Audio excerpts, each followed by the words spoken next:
Hi everyone, welcome back to another video. Today in this video, we'll discuss ampicillin. Okay, sorry, ampicillin. Okay, so ampicillin basically क्या है? ampicillin एक antibacterial agent. Okay, ampicillin एक antibacterial agent होता है and ये क्या होता है? Broad spectrum of bactericidal activity.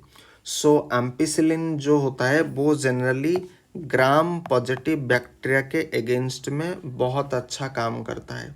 हालांकि ये gram negative microorganism bacteria के अगेंस्ट में भी अच्छे से काम करता है. ग्राम पॉजिटिव में भी काम करता है एंड ग्राम नेगेटिव में काम करता है. इसीलिए इसको बोला जाता है ब्रॉड स्पेक्ट्रम एंटीबायोटिक. ठीक है. नाउ एम्पिसिलिन को देखो हम कहाँ कहाँ पर यूज कर सकते हैं. ससेप्टेबल बैक्टीरियल इन्फेक्शन में हम इसे यूज कर सकते हैं. एंडोकार्डिटिस में हम यूज कर सकते हैं. हार्ट में जो अंदर वाला जो लेयर वहाँ पर इन्फ्लामेशन अगर होता है तो वहाँ पर हम इसे यूज कर सकते हैं.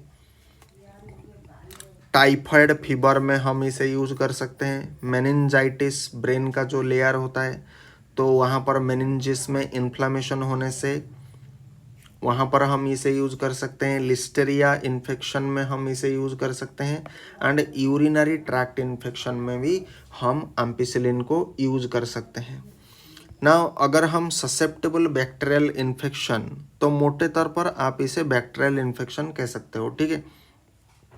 अगर बैक्टीरियल इन्फेक्शन किसी को हुआ है तो उस केस में अगर हम रूट ऑफ ड्रग एडमिनिस्ट्रेशन अगर ओरल लेंगे तो हमारे लिए डोज क्या हो जाएगा? 250 mg से लेकर के 500 mg एवरी 6 आवर हम दे सकते हैं. मतलब दिन में हम कितने बार देंगे? 4 टाइम हम उसे दे सकते हैं. ठीक है, 4 बार दे सकते हैं. और ये कितना हो गया? ये एक अडल्ट डोज है. ये अडल्ट डोज की बात मैं कर रहा हूँ. ठीक है. सो अडल्ट डोज कितना हो जाएगा? 250 mg से 500 mg एवरी 6 आवर हम इसे दे सकते हैं. नाउ अगर IM/IV की अगर हम बात करेंगे तो 1 से लेकर के 2 ग्राम हम दे सकते हैं एवरी 4 to 6 आवर. मतलब इसे 4 टाइम दे सकते हैं एंड 6 टाइम भी हम इसे दे सकते हैं depending upon the severity of infection. ठीक है. या फिर अगर बॉडी वेट हिसाब से अगर हम देना चाहेंगे तो 50 mg से लेकर के 250 mg मिलीग्राम पर केजी पर day in divided doses every 4 to 6 hour. मतलब उसको डिवाइड करना पड़ेगा. मतलब दिन में 4 बार या फिर 6 बार हम उसे दे सकते हैं. मान लीजिए किसी पेशेंट का बॉडी वेट मान लीजिए 30 kg है. ठीक है, 30 kg है तो 1 kg में हम कितना देंगे? 1 kg में अगर हम 50 को कंसिडर करके चलेंगे तो 1 kg में 50 देंगे एंड 30 kg में कितना देंगे? 50 देंगे. तो कितना हो जाएगा? 1500 mg हम 30 mg बच्चों को दे सकते हैं. हालांकि यहाँ पर आपको कॉमन सेंस अप्लाई करना पड़ेगा. 30 mg बच्चों को जनरली 1500 mg जो होता है 1500 mg कभी नहीं दिया जा सकता है क्योंकि ये अडल्ट डोज के कैटेगरी में आता है. ठीक है. तो कई बार आपको थोड़ा कॉमन सेंस भी अप्लाई करना पड़ेगा. ठीक है.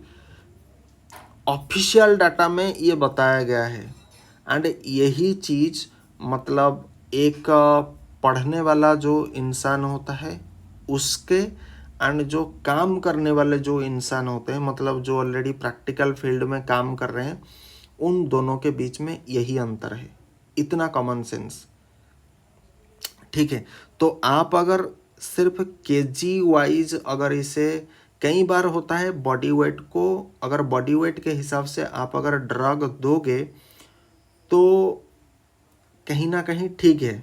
लेकिन कई बार क्या होता है कि बॉडी वेट के हिसाब से अगर आप दोगे भी तो कहीं ना कहीं प्रॉब्लम भी आ सकता है. जैसे कि अगर 30 kg बॉडी वेट को आप अगर 1500 mg अगर दोगे एम्पिसिलिन तो मुझे बताओ क्या ये आपको थोड़ा अटपटा सा नहीं लग रहा है क्या? ठीक है, लेकिन ये डाटा में कोई गलती नहीं है, ये डाटा ऑफिशियल बुक के हिसाब से ठीक है, इसमें कोई प्रॉब्लम नहीं। ठीक है ना, अगर मैक्सिमम डोज की अगर हम बात करेंगे तो मैक्सिमम डोज हम कितना दे सकते हैं? एक दिन में 12 केजी हम 12 ग्राम हम दे सकते हैं। ठीक है, एक दिन में कितना दे सकते हैं? 12 ग्राम दे सकते हैं। उससे अगर ज़्यादा दोगे तो बहुत सारे टॉक्सिक इफेक्ट आपका आ सकता है। ठीक है, नाउ इम्पोर्टेंट और फेमस ब्रांड नेम की अगर हम देखेंगे तो ब्रो एडिसिलिन एक इम्पोर्टेंट ब्रांड नेम जिसको अल्केम बनाती है। ठीक है, एंड यहाँ पर जो आपका आ जाता है, ठीक है, सिर्फ आपको ये फॉर्मूलेशन दिखना है, फॉर्मूलेशन। ठीक है, तो इंजेक्शन के फॉर्म में आता है, सिरप के फॉर्म में आता है, और ड्रॉप के फॉर्म में भी आता है, और कैप्सूल के फॉर्म में भी ये आता है। सिर्फ आपको अगर कोई चीज़ जानना है, ये चीज़ आपके दिमाग में पूरा फिट बैठना चाहिए ना। कैप्सूल में जनरली 250 mg आता है एंड 500 mg आता है, एंड उसमें जनरली दोनों केस में 10 कैप्सूल ही आपके स्ट्रिप में आएंगे। ठीक है ना, अगर इंजेक्शन की हम बात करेंगे तो 100 mg का इंजेक्शन आपका आ जाएगा, वो एक ही होगा, तो मतलब 1 ml होगा, एंड 250 mg का एक फॉर्मूलेशन आता है जो कि 2 ml होता है, मतलब 2 ml में 250 mg आपका आ जाएगा। उसी तरह से 5 ml में आपका 500 mg आ जाएगा, और एक आ जाएगा 1000 mg पर 5 ml, मतलब 5 ml में 1000 mg आपका आ जाएगा। नाउ सिरप में अगर हम बात करेंगे 125 mg बाई 30 ml, मतलब 30 ml में आपको 125 mg आपको मिलेगा। ठीक है, ये डिपेंड करता है उसका जो फॉर्मूलेशन है, मतलब ईच ml कितना है।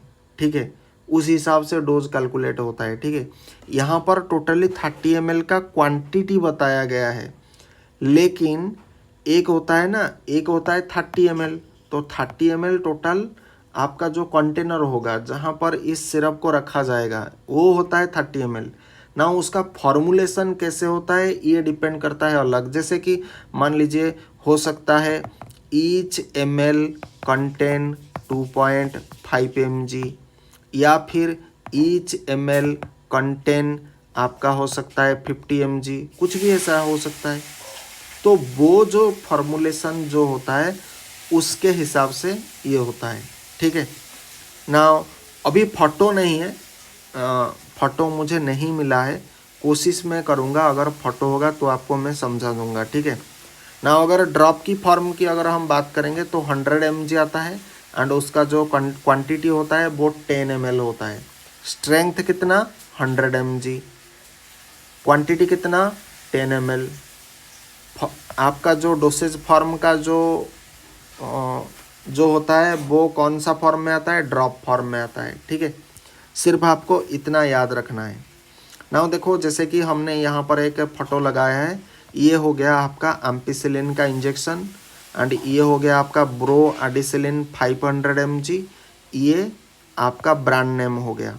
नाउ इसे IM यूज कर सकते हैं, IV भी यूज कर सकते हैं, डिपेंडिंग अपॉन द सिवियरिटी। ठीक है, नाउ अगर पेडियाट्रिक डोज की अगर हम बात करेंगे तो नियोनेट के क्षेत्र में जिसका एज 7 दिन से कम हो, लेस देन 7 days, एंड जिसका बॉडी वेट होगा लेस देन 2 kg, तो उस केस में हम IM IV route of drug administration अगर बात करेंगे तो 50 से लेकर के 100 mg पर kg per day divided every 12 our. तो यहाँ पर आपको ये चीज़ याद रखना है कि इसका रिपीटेशन कितना होगा? 12 आवर अगर हम बात करेंगे तो दिन में हम 2 टाइम्स इसको दे सकते हैं, क्योंकि 12 × 2 is equal to 24 hour, and 24 hour is equal to 1 day. तो 1 डे में कितने दे सकते हैं? 2 बार हम दे सकते हैं ना। अगर देखो कोई भी बच्चा जो जिसका एज टोटली होगा 7 दिन से कम, एंड जिसका बॉडी वेट कितना होगा, less than 2 kg, less than अगर 2 kg होगा तो अगर हम कैलकुलेट करेंगे तो 50 को अगर हम कंसिडर करके चलेंगे, ठीक है, सबसे लोएस्ट डोज, तो हमारे लिए कितना हो जाएगा, हमारे लिए हो जाएगा आपका 50 × 2, तो आपका 100 mg हो जाएगा। नाउ इसी 100 mg को हम क्या करेंगे, 100 mg पर डे हो गया, ठीक है। नाउ ये जो 100 mg पर डे जो हो गया, इसको हमें कितनी बार दे सकते हैं, 2 बार दे सकते हैं।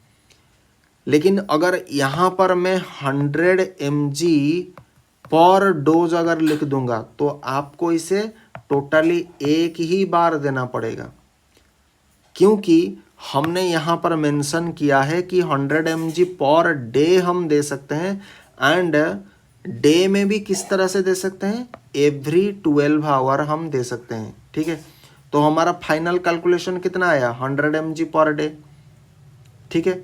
नाउ प्रति 12 घंटा में हमको देना है, तो प्रति 12 घंटा में अगर देना है तो ये कितनी हो जाएगा, 50 mg हो जाएगा, क्योंकि 2 बार देंगे तो 50 + 50 = 100 mg। आई बात समझ में।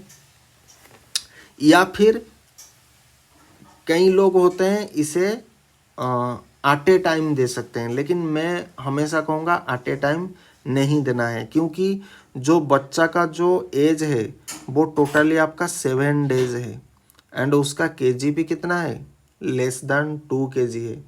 तो जनरली इस बच्चे को जनरली आईएम में दिया जाएगा इंजेक्शन, ठीक है, आईएम में जनरली इंजेक्शन दिया जाएगा। नाउ प्रेगनेंसी और लैक्टेशन की अगर हम बात करेंगे तो इसे कैटेगरी बी में रखा गया है, जो कि आप सेफ है। तो प्रेग्नेंट वोमेन के केस में एंड लैक्टेशन जो ब्रेस्ट फीडिंग जो वोमेन होते हैं, दोनों को हम एम्पिसिलिन दे सकते हैं। नाउ मोड ऑफ एक्शन की अगर बात करेंगे तो एम्पिसिलिन क्या होता है, एक एम्पिसिलिन हमेशा याद रखो बाइंड करता है किसके साथ, पेनिसिलिन बाइंडिंग प्रोटीन के साथ ये बाइंड करता है। बाइंड करने के कारण ये क्या करता है, इनहिबिट कर देता है एक प्रोसेस को जिसको बोला जाता है ट्रांसपेप्टिडेशन, ठीक है। ये ट्रांसपेप्टिडेशन एक स्टेप होता है जो कि पेप्टिडोग्लाइकन सिंथेसिस में आता है। नाउ ये पेप्टिडोग्लाइकन सिंथेसिस कौन करता है, बैक्टीरिया अपने सेल वॉल को बनाने के लिए करता है। नाउ एम्पिसिलिन क्या करेगा, ये ट्रांसपेप्टिडेशन स्टेप को क्या करेगा, इनहिबिट कर देगा। कैसे इनहिबिट करेगा, पेनिसिलिन बाइंडिंग प्रोटीन के साथ बाइंड होकर के, ठीक है। तो अगर ये इनहिबिट कर देगा तो आप मुझे बताओ कि ट्रांसपेप्टिडेशन स्टेप क्या होगा, नहीं होगा। तो अल्टीमेटली पेप्टिडोग्लाइकन सिंथेसिस नहीं होगा। पेप्टिडोग्लाइकन सिंथेसिस अगर नहीं होगा तो बैक्टीरिया अपना सेल वॉल क्या करेगा, नहीं बना पाएगा। इसके कारण क्या होगा, बैक्टीरियल सेल वॉल रप्चर हो जाएगा या फिर ब्रेक हो जाएगा, एंड जब ब्रेक हो जाएगा ये मेडिकामेंट बैक्टीरिया को जाकर के किल कर देगा। तो this stop bacterial cell wall synthesis and eventually leads to bacterial cell wall lysis, मतलब बैक्टीरिया का सेल वॉल को तोड़ देता है। तो एम्पिसिलिन बेसिकली क्या करता है, बैक्टीरियल सेल वॉल को तोड़ देता है। नाउ अगर एडवर्स ड्रग रिएक्शन की अगर हम बात करेंगे तो there are various adverse drug reaction associated with ampicillin, ठीक है। अगर हम नर्वस सिस्टम की अगर हम बात करेंगे तो ब्रेन डिजीज आपको हो सकता है, ग्लोसाल्जिया आपको हो सकता है, सीजर हो सकता है, सोर माउथ, ठीक है, माउथ में आपका घाव हो सकता है। डर्माटोलॉजिक केस में अगर हम देखेंगे तो एरिथेमा मल्टीफॉर्म होगा, ठीक है, रेड रेड पैचेस जैसा हो जाएगा। एक्सफोलिएटिव डर्माटिटिस आपका हो सकता है, स्किन रैश, स्किन पूरा स्किन क्या हो जाता है, थोड़ा रैश टाइप का हो जाएगा। ऑर्टिकारिया इससे होता है।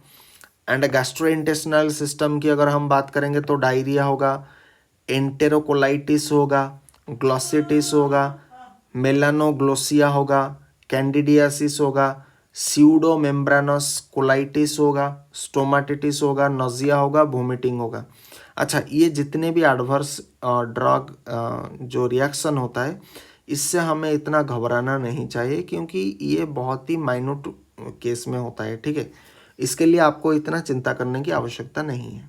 ठीक है, नाउ हेमाटोलॉजी की अगर हम बात करेंगे तो एग्रानुलोसाइटोसिस होगा, यूसिनोफिलिया होगा, ल्यूकोपेनिया होगा, हेमोलाइटिक एनीमिया भी आपका हो सकता है।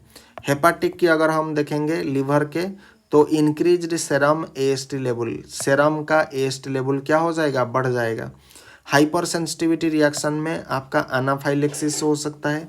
एंड लेस देन 1% जो पोस्ट मार्केटिंग केस रिपोर्ट जो आ गया, वो डिसग्यूशिया आपका हो सकता है। ठीक है, नाउ इंटरेक्शन की अगर हम बात करेंगे, एक चीज़ आपको हमेशा याद रखना है, ये चीज़ आपको थोड़ा बहुत अगर याद रखोगे चलेगा, अगर नहीं रखोगे तो और भी अच्छा है। ठीक है, ज़्यादा अगर आप इसे सोचते हो कि इतने सारे अगर एडवर्स ड्रग रिएक्शन आता है तो पेशेंट को हम कैसे ट्रीटमेंट करोगे, तो आप कहीं ना कहीं डर जाओगे। लेकिन मैं आपको बता दे रहा हूँ साफ तौर पर, ये इतना चिंता की बात नहीं है। परंतु आप एक फार्मासिस्ट हो, आप फार्मासिस्ट की पढ़ाई कर रहे हो, तो आपको कहीं ना कहीं ये सारे टर्म को जानना चाहिए। ठीक है, एरिथमा मल्टीफॉर्म क्या होता है, सीजर क्या होता है, ग्लोसाल्जिया क्या होता है, ऑर्टिकारिया क्या होता है, सिर्फ ये टर्म को जानना चाहिए। ठीक है, लेकिन ये इतना सीवियर रिएक्शन नहीं है, मैं पहले से बता दे रहा हूँ। ठीक है, नाउ जो सबसे जो इम्पोर्टेंट चीज़ है ना, जिसको हम याद रखना चाहिए, वो आपका ड्रग ड्रग इंटरेक्शन को हमें याद रखना चाहिए। सिंपल भाषा में कहूँ, इंटरेक्शन को हमें याद रखना चाहिए। जैसे कि एलोप्यूरिनल के साथ ये क्या करेगा, तो एलोप्यूरिनल में increase the risk of hypersensitivity to ampicillin. Allopurinol क्या करेगा, increase the risk of hypersensitivity reaction को बढ़ा देगा टू एम्पिसिलिन के लिए। तो इसके लिए हमें मॉनिटर द थेरापी, मतलब दे सकते हैं लेकिन हमें मॉनिटर करना पड़ेगा। बीसीजी वैक्सीन के साथ अगर हम बात करेंगे तो एम्पिसिलिन में diminish the therapeutic effect of BCG vaccine. ठीक है, तो एम्पिसिलिन क्या करेगा, डिमिनिश कर देगा therapeutic effect of BCG vaccine. तो बीसीजी वैक्सीन जब आप लोगे तो उसके साथ एम्पिसिलिन आपको नहीं लेना चाहिए। ये आपको जनरली याद रखना चाहिए। ठीक है, अगर हम क्लोराम्फेनिकल की बात करेंगे तो क्लोराम्फेनिकल में diminish the therapeutic effect of ampicillin, modify the therapy, मतलब नहीं ले सकते हो क्लोराम्फेनिकल के साथ एम्पिसिलिन, नहीं ले सकते हो। मैक्रोलाइड ग्रुप ऑफ एंटीबायोटिक अगर हम बात करेंगे तो मैक्रोलाइड में diminish the therapeutic effect of ampicillin, modify the therapy, तो मैक्रोलाइड के साथ भी आप इसे नहीं ले सकते हो। अगर हम बात करेंगे सल्फोनामाइड की, सल्फोनामाइड में diminish the therapeutic effect of ampicillin, modify the therapy, तो सल्फोनामाइड के साथ भी नहीं ले सकते हो, मैक्रोलाइड के साथ नहीं ले सकते हो, क्लोराम्फेनिकल के साथ भी नहीं ले सकते हो। Now coming to the tetracycline, so tetracycline में diminish the therapeutic effect of ampicillin, modify the therapy, ये भी नहीं ले सकते हो। नाउ अगर कॉन्ट्राइंडिकेशन वार्निंग की अगर हम बात करेंगे तो hypersensitivity to ampicillin, other penicillin और any component of the formulation. ठीक है, अगर मान लीजिए एम्पिसिलिन लेने के बाद कोई हाइपर सेंसिटिविटी रिएक्शन हो रहा है, ठीक है, मतलब रैशेस हो रहा है, हाइव्स हो रहा है, तो ये सारे जितने भी हाइपर सेंसिटिविटी रिएक्शन अगर हो रहा है तो एम्पिसिलिन को तुरंत बंद कर देना चाहिए, क्योंकि एम्पिसिलिन आपके लिए नहीं है। और मान लीजिए कोई भी पेनिसिलिन, जितने भी पेनिसिलिन होता है, ठीक है, अगर वो लेने से भी आपका हाइपर सेंसिटिविटी रिएक्शन आ रहा है तो इसके चलते भी आपके लिए एम्पिसिलिन नहीं है। ठीक है, क्योंकि ये जो एम्पिसिलिन होता है ये पेनिसिलिन ग्रुप को बिलोंग करता है, या फिर any component of the formulation, मतलब आप कोई एक फॉर्मुलेशन ले रहे हो, वेदर इट में भी टैबलेट कैप्सूल जो भी है, तो वो तो कॉम्बिनेशन डोसेज फॉर्म के अंदर आएगा। तो अगर एक भी चीज़ के साथ अगर रिएक्शन हो रहा है तो कहीं ना कहीं आप उस पर्टिकुलर फॉर्मुलेशन को नहीं ले सकते, ठीक है। Now infection caused by penicillinase producing organism,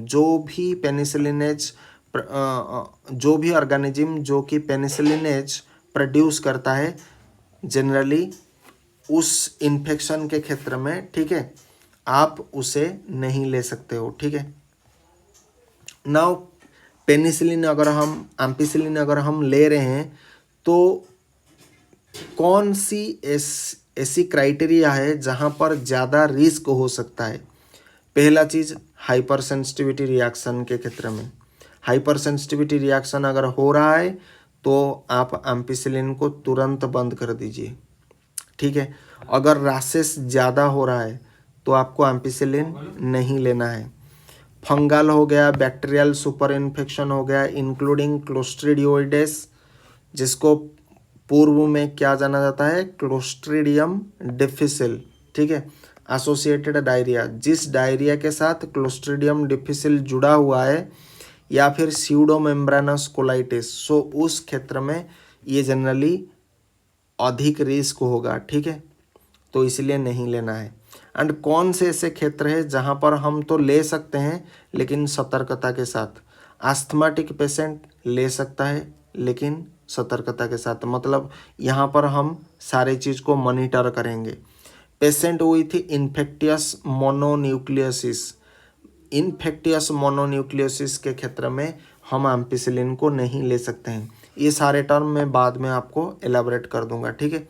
in patient with renal impairment, जिसका रेनल इम्पेयरमेंट होता है, रेनल ठीक से काम नहीं कर रहा है तो उस क्षेत्र में प्रॉपरली फंक्शन नहीं कर पा रहा है, तो वहाँ पर एम्पिसिलिन आप जनरली क्या करोगे, सतर्कता के साथ लेना पड़ेगा। नाउ जनरल कंसिडरेशन क्या होता है, जैसे कि आप सभी को पता है IM मतलब आपको डीप मसल एरिया में उसे इंजेक्ट करना पड़ेगा। अगर आप डायरेक्ट IV बोलस दे रहे हो तो एडमिनिस्टर्ड ओवर 3 to 5 मिनट, ठीक है। 125 से लेकर के 500 mg तक जितने भी ड्रग होता है इसे 3 से लेकर के 5 मिनट तक इसे एडमिनिस्टर करना पड़ेगा। हालांकि 3 से 5 मिनट कोई नहीं करता है, ऑफिशियल बुक डाटा में ये सिर्फ मेंशन होता है, जनरली 1 मिनट के अंदर सभी लोग लगा लेते हैं, ठीक है। ये चीज़ आपको पता होना चाहिए, ठीक है। एंड ओवर 10 से लेकर के 15 मिनट, ये 1 से लेकर के 2 ग्राम तक जितने भी ड्रग होता है एम्पिसिलिन का, उसके लिए 10 से लेकर के 15 मिनट तक समय लगेगा। ये भी कोई इतना समय नहीं लेता है, सारे 1 मिनट के अंदर ख़त्म करते हैं क्योंकि IV बोलस की बात हो रहा है, ठीक है। हाँ, अगर आप इसे कोई मान लीजिए नॉर्मल सलाइन या फिर कहाँ पर अगर चढ़ा रहे हो, इसे सलाइन में दे रहे हो, तब अगर 10 से 15 मिनट लग रहा है तो बहुत जायज़ है, ठीक है। 10 से 15 मिनट आप आराम से दे सकते हो। नाउ मोर रैपिड इन्फ्यूज़न में कॉज सीजर, हमेशा इस बात का ध्यान रखिए कि थोड़ा इसे स्लो तरीके से अगर इन्फ्यूज़न किया जाए तो वो पेशेंट के लिए सेफ़ है। अगर ज़्यादा स्पीडली अगर आप इन्फ्यूज़न करोगे तो सीजर होने की संभावना है, तो कारण भी आपको पता होना चाहिए। नाउ ओरल की अगर हम बात करेंगे, administered on an empty stomach, ampicillin को हमेशा एम्प्टी स्टोमक में लेना चाहिए with a full glass of water, ठीक है, to increase the total absorption. क्यों एम्प्टी स्टोमक में लेना चाहिए, क्योंकि ऑब्जर्प्शन हमें फुल करना है, ठीक है। ना मॉनिटरिंग पैरामीटर में अगर हम देखेंगे तो विथ प्रोलॉन्ग्ड थेरापी, अगर ज़्यादा लंबे समय तक अगर हम ले रहे हैं तो monitor renal, hepatic, haematologic function periodically, आपको kidney function, liver function and आपका ब्लड रिलेटेड जो भी चीज़ उसको रेगुलरली टेस्ट करना पड़ेगा, ठीक है। Now observe sign and symptom anaphylaxis during the first dose, जब आप पहली बार डोज दे रहे हो तो आपको एनाफाइलेक्सिस का साइन एंड सिम्टम को ऑब्जर्व करना पड़ेगा। Address culture and sensitivity prior to starting the therapy, ampicillin लेने से पहले आपको एक कल्चर सेंसिटिविटी टेस्ट आपको करना पड़ेगा, ठीक है। Obtain a CBC with differential, आपको ये करना पड़ेगा। टेस्ट फॉर क्लोस्ट्रीडियोइडेस, जिसको प्रीवियसली हम किस नाम से जानते थे, clostridium difficile associated diarrhoea, if patient develops diarrhoea. अगर पेशेंट को डायरिया हुआ है एंड उस डायरिया का कारण है क्लोस्ट्रीडियम डिफिसिल, तो इसका टेस्ट करना चाहिए। ओके, सो आज के वीडियो के लिए इतना ही। अगले किसी वीडियो में किसी और एक लेक्चर के साथ मिलते हैं। Till then, thank you. जय हिंद, वंदे मातरम। Thanks for watching.